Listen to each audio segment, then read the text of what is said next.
How do two 8-year-old twins vanish from a supervised summer camp activity in broad daylight with 20 other children and 3 counselors watching? July 18th, 1987, Saturday morning at Pine Lake Summer Camp in Wisconsin. Lily and Emma Hart were participating in a nature scavenger hunt near Cabin 7 by the lake. At 10:15 a.m., counselor Sarah Miller counted all children present. At 10:17 a.m., she counted again.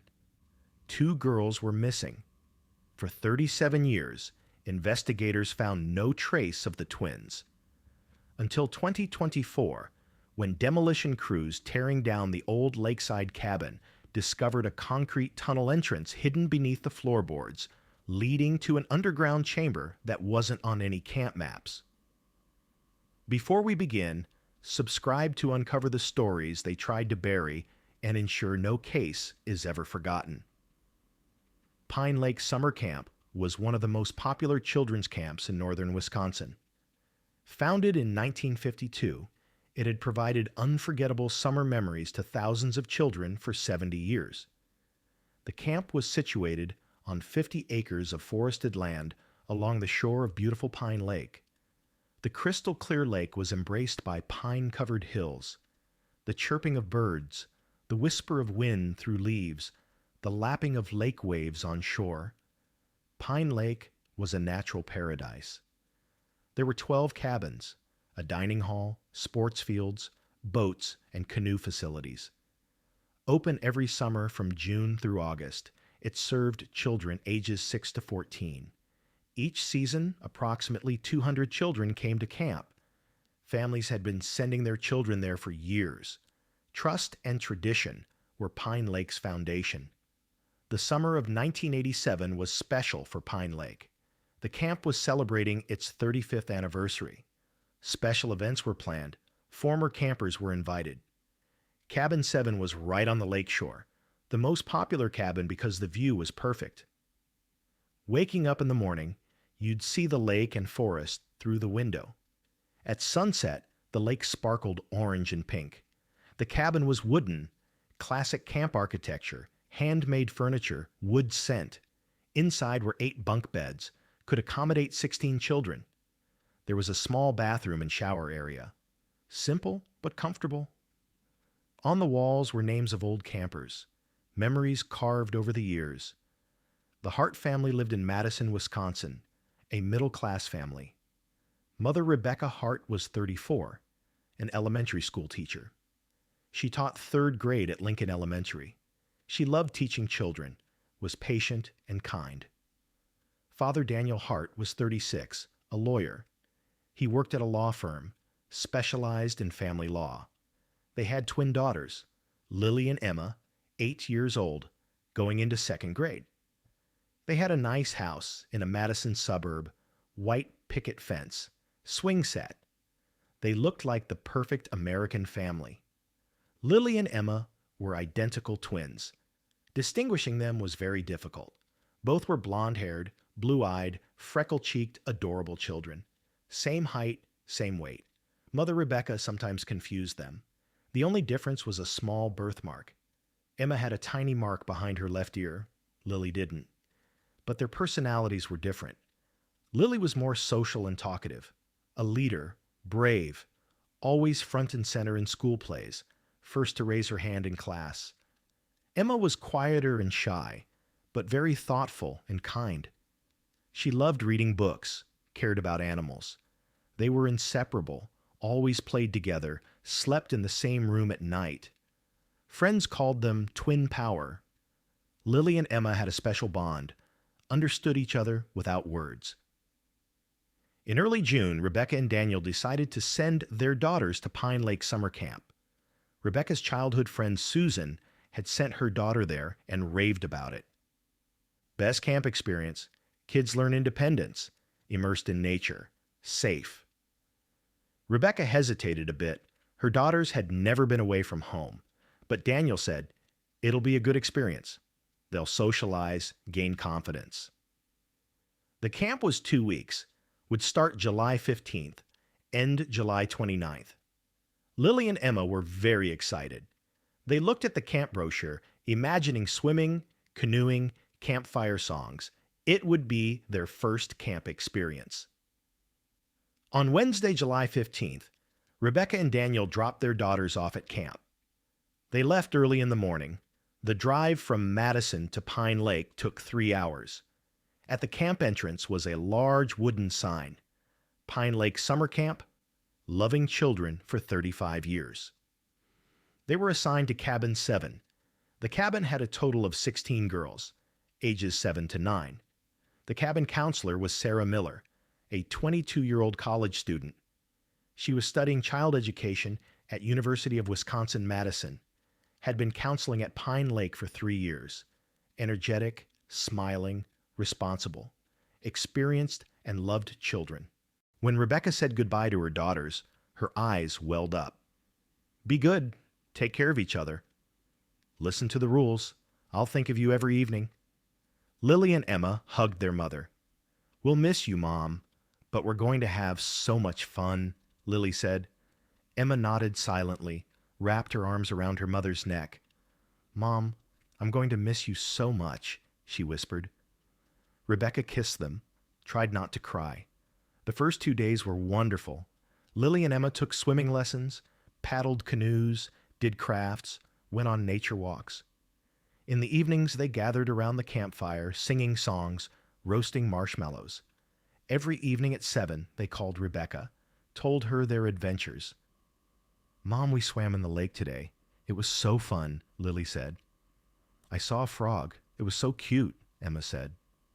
Rebecca relaxed. Her daughters were happy. The camp was great. Saturday morning, July 18th, was sunny and warm. The sky was deep blue, no clouds. Temperature would reach 75 degrees Fahrenheit, a perfect summer day. At breakfast, the girls ate eggs, bread, fruit. They were cheerful in the dining hall, chatting with other girls. After breakfast, the daily schedule was announced. At 10 a.m., there would be a nature scavenger hunt activity for the Cabin 7 girls. Sarah Miller and 2 assistant counselors, Jessica Rodriguez and Tom Chen, would lead the activity. Jessica was 20, in her second year at Pine Lake. Tom was 23, a biology student, nature expert. The scavenger hunt was a camp tradition. Children had to find specific objects in nature, pine cones, a red leaf, white stones, bird feathers. The first team to finish would win a prize, extra dessert, and special badges. At 9:45 a.m., the 16 girls gathered in front of Cabin 7. Sarah explained the rules. Okay, girls, you'll be 8 teams, 2 people per team. Here's the treasure list. You'll put everything you find in your bag. Don't go far from the cabin. Maximum 100-meter radius. Always stay together.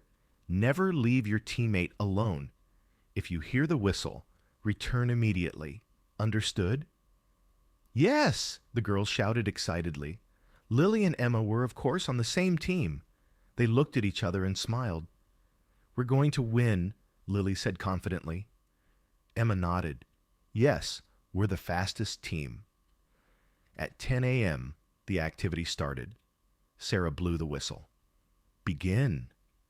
Teams scattered in different directions. Some went into the forest, some toward the lake. Lily and Emma headed toward the lake shore, not into the forest because Emma found the dark woods a bit scary. Sarah watched them, checking on each team. Jessica and Tom also followed the other girls. Everyone was within sight. Security protocol was tight. At 10:15 a.m., Sarah saw all the children. All were busy, checking their lists. Lily and Emma were by a tree, collecting leaves. The list said red leaf, so they were looking for reddish leaves. Sarah looked at them. Everything was normal. The twins looked happy. They were safe. At 10:16 a.m., Sarah turned and walked to help other teams. 2 girls couldn't find pine cones. Sarah showed them where to find them. She was 30 meters from Lily and Emma, but the sight line through the trees was clear. She could see them.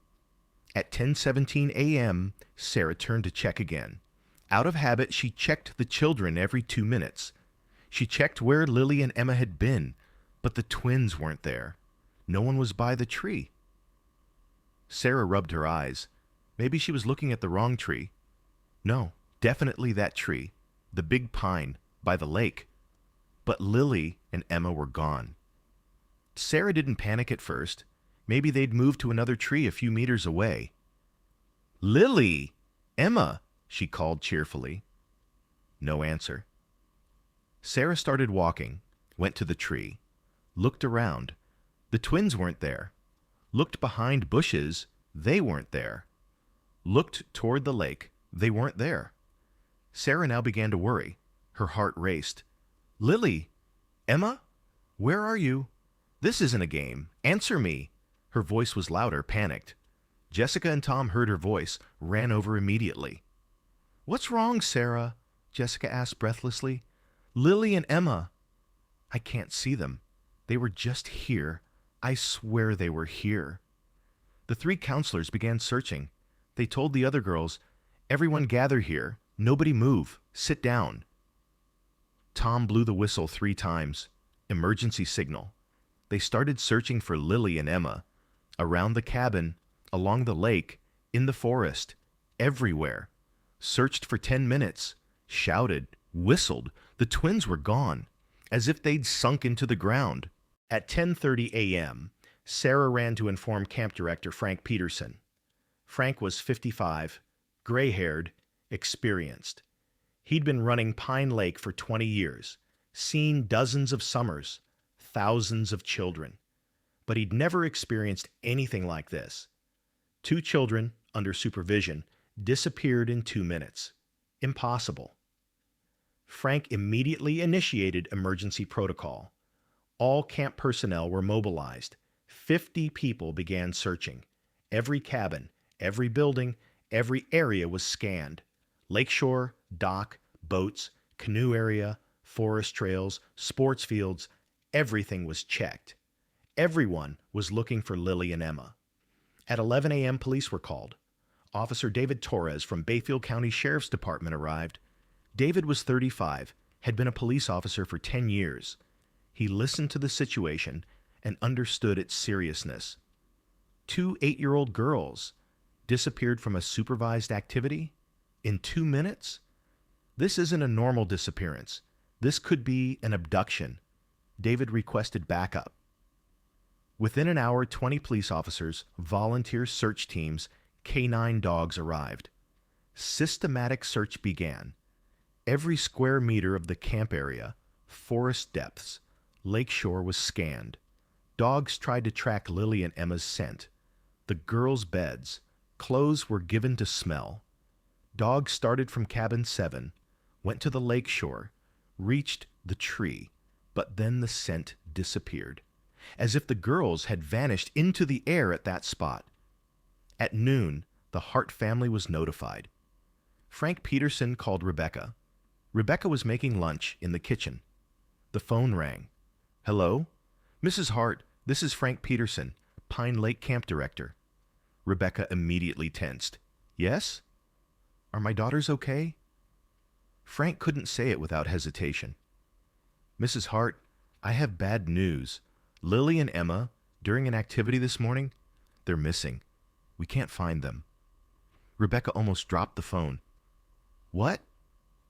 What do you mean missing? How can they be missing? They were under supervision." "Yes, they were. But they disappeared in 2 minutes. We're searching with police now. We're scanning everywhere." Rebecca screamed. "Where are my daughters? Who took them?" She was in panic. Her world was collapsing. Daniel was at the office. Rebecca called him. "Daniel, our daughters are missing. They called from Pine Lake. We need to go now." Daniel almost dropped his phone. "I'm coming." Getting in the car. "I'll be home in 10 minutes. Daniel told his client, "Emergency, I have to go." Ran out. 10 minutes later, he was home. Rebecca was crying. Together, they jumped in the car. The drive from Madison to Pine Lake was 3 hours. Daniel drove at 120 miles per hour, didn't care. Rebecca was crying, "My daughters, my daughters." At 3 p.m., the FBI got involved. 2 missing children became a federal matter. Special Agent Linda Hayes came from the Milwaukee office. Linda was 40, had been with the FBI for 15 years. An experienced agent, had worked child abduction cases. She'd seen dozens of cases, solved some, couldn't solve others. But every case hurt her, especially when children were involved. Linda examined the camp, examined where Lily and Emma were last seen, went to the tree, checked the ground. No footprints, struggle marks, nothing. Thoroughly scanned cabin 7, every corner, every closet, under every bed. But there were no clues. The twins had vanished as if into thin air. At 6 p.m., Rebecca and Daniel arrived at camp. Rebecca was collapsed, her face bright red, eyes swollen. "Where are my daughters? Who took them? Please find them." Daniel was trying to hold his wife, but he was shaking himself. Couldn't speak. That night, the search continued. Floodlights were set up. The forest was illuminated. Search continued through the night. Volunteers, police, fire department, everyone participated in the search. Nothing was found. The next day, media announced the news. "Twin girls missing at summer camp" became the headline in Wisconsin newspapers. Photos of Lily and Emma were shown on television, local news, national news. The public was shocked. 2 innocent twins. How do they disappear from a safe camp? The FBI launched an extensive investigation. All camp personnel were questioned. 50 employees, each passed a polygraph test. Their backgrounds were checked. No one had a suspicious background. Camp director Frank Peterson had a flawless 20-year career, was a respected man in the community. The counselors were young, clean background college students, loved children. Roads around the camp area were checked. Every vehicle that passed through the area between 9 and 11 a.m. that morning was attempted to be identified. Witnesses were sought. "There was a man fishing by the lake.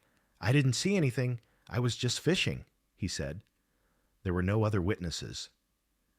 By the end of the first week, hopes began to fade. 7 days had passed since the twins disappeared. Statistics were cruel. The first 48 hours were critical. After a week, the probability of finding them dropped dramatically. Rebecca Hart collapsed, had a nervous breakdown, was hospitalized, given sedatives, stayed in the hospital 2 days. Daniel stayed at a motel near the camp, worked with police every day, participated in searches, but hope was fading. Reality was painful. 2 weeks later, the FBI stopped active searching. The case was moved to cold case category, but wasn't closed, just active resources were withdrawn. Detective Torres never forgot the case. Until retirement, every year he'd open the file, review it again. On every anniversary, he'd call the Hart family, "Still working on it, we'll never give up." Pine Lake Summer Camp was never the same again. At the end of 1987, the season closed early. Families took their children back, were scared. Summer 1988, registration dropped 80%. Frank Peterson was devastated. The camp's reputation was destroyed. No one wanted to send their children. Cabin 7 remained empty. No one wanted to stay there. It was believed to be cursed. In 1990, the camp closed completely. Buildings were abandoned. Nature reclaimed them. As years passed, cabins rotted. Roofs collapsed. Windows broke. Pine Lake became a ghost place. Local youth would go there for ghost hunting, but most were scared. Rebecca and Daniel Hart never found their daughters. Rebecca quit teaching, fell into depression, got treatment, but didn't improve. She left her daughter's room as it was. Every day would go there, cry. In 2015, she died of a heart attack. Her last words were, "I want to see Lily and Emma." Daniel died in 2020 from Alzheimer's disease. Before dying, he still asked, "Where are my daughters? I need to find them." In spring 2024, the Wisconsin State Parks Department decided to renovate the Pine Lake area. They would demolish the old camp buildings, build a nature park, hiking trails, picnic areas in their place. The demolition project started in April. In May, the demolition crew came to Cabin 7. The cabin was now on the verge of collapse. Dangerous. The roof had fallen. They brought in machinery. The cabin began to be demolished from the outside. Worker Mike Anderson was cleaning the cabin interior when he noticed the wooden floor. One section looked different. The boards were newer. The rest was rotted, but this section was in better condition. Even the color was different. Mike got curious, lifted the boards. Underneath was a concrete cover, 3 feet square. There was a metal ring to pull. Mike was shocked. "Boss, Tony, come here. I found something weird." Foreman Tony Martinez came, radio in hand, looked at the concrete cover. "What is this? A basement?" "There's no basement on any plans." They tried to open the cover. It was heavy, rusted, but finally opened. Underneath was a narrow concrete tunnel going down. Mike looked with a flashlight. The tunnel went down about 10 feet, dark, eerie. Tony called the police. "Call Bayfield Sheriff's Department. We found something at Pine Lake. There's a hidden tunnel at Cabin 7. Could be related to the 1987 case." Within an hour, police arrived. Sheriff Jennifer Walsh, 40 years old, 15 years on the job. She knew about the 1987 case. Everyone knew. Looked at the tunnel. "We need to call the FBI. This is very serious." Special Agent Robert Chen came from the Milwaukee FBI office. He was 45, had been with FBI for 20 years.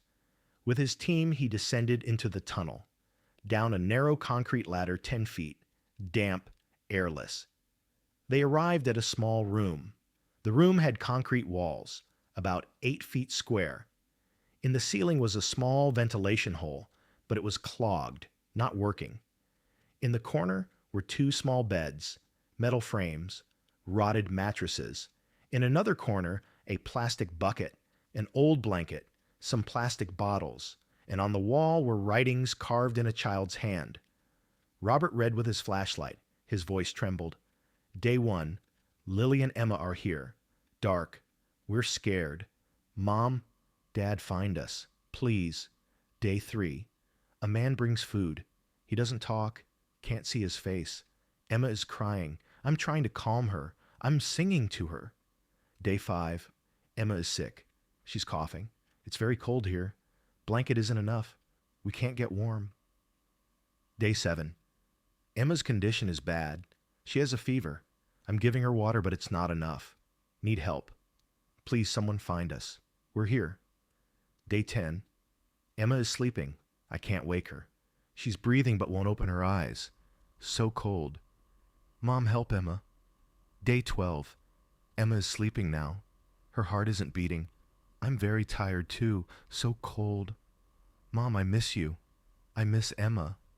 Lily Robert Chen couldn't hold back tears. As he read the wall, his hands trembled. 2 girls had been held here for days. Lily had tried to protect her sister, sang to her, tried to keep her warm, but couldn't succeed. Emma died. Then Lily too. In the corner of the room, the concrete floor looked different. It was dug up.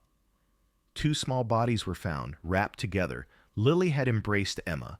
DNA tests definitively confirmed Lily and Emma Hart. Autopsy reports showed Emma had died from pneumonia. Lily from dehydration and hypothermia, 2 to 3 days after Emma. Both had died suffering. The FBI began investigating the perpetrator. Who had built the tunnel? Cabin 7's original construction records went back to 1952. But the tunnel was newer, maybe built in the 1980s. The concrete looked new. Pine Lake's former personnel were investigated. A maintenance worker who worked 1985 to 1987 caught attention. Raymond Cole, then 45 years old, hired in 1985, left in August 1987, 1 month after the girls disappeared. Sudden departure. Raymond's background was investigated. In 1978 in Minnesota, arrested for child abuse, but released due to insufficient evidence. In 1982, similar charges in another state released again. Pine Lake didn't know this, hadn't done detailed background checks.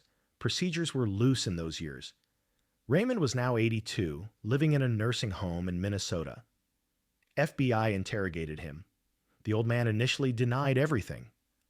"I didn't do anything. I was just a maintenance worker." But faced with evidence, DNA, tunnel construction, everything pointed to him. Finally, he broke. "Yes, I did it. I built the tunnel, under cabin 7. Did it summer 1985. Worked at night. Nobody noticed. I took the twin girls in 1987. Took them to the tunnel. Kept them there. But I didn't want them to die, I swear. I just wanted to be with them. But they got sick. Couldn't help. I was scared. I left them there." Raymond Cole was charged with first-degree murder, kidnapping, child abuse. At 82, he would die in prison. The judge said, "You will spend the rest of your life in prison." In June 2024, the remains of Lily and Emma Hart were returned to their family, but Rebecca and Daniel were no longer alive. The girls' Aunt Margaret and Uncle Thomas organized the ceremony. All of Madison's community attended. 2 small white coffins, covered with pink and purple flowers. Margaret gave a speech. "Lily and Emma, you were lost 37 years ago, but you were never forgotten. Today, you finally find peace. Your mother Rebecca and father Daniel are waiting for you in heaven. Now you're together as a family." A memorial park was built at the Pine Lake site. A granite monument was erected where cabin 7 had been. On it was written, "Lily and Emma Hart, 1979 to 1987, 2 twin sisters together forever." Their photos were engraved. They were smiling. This story shows us that even the safest looking places can hide dark secrets. Pine Lake Summer Camp was a happy place. Children's laughter, songs, memories, but beneath it, a monster had built a secret dungeon. Lily and Emma were innocent victims, just 2 twins who wanted camp fun. Lily protected her sister until the end, sang to her, held her, but couldn't save her. The truth emerged 37 years later. Justice came late, but it came. 2 twin sisters finally found peace together. No forgotten story is truly forgotten.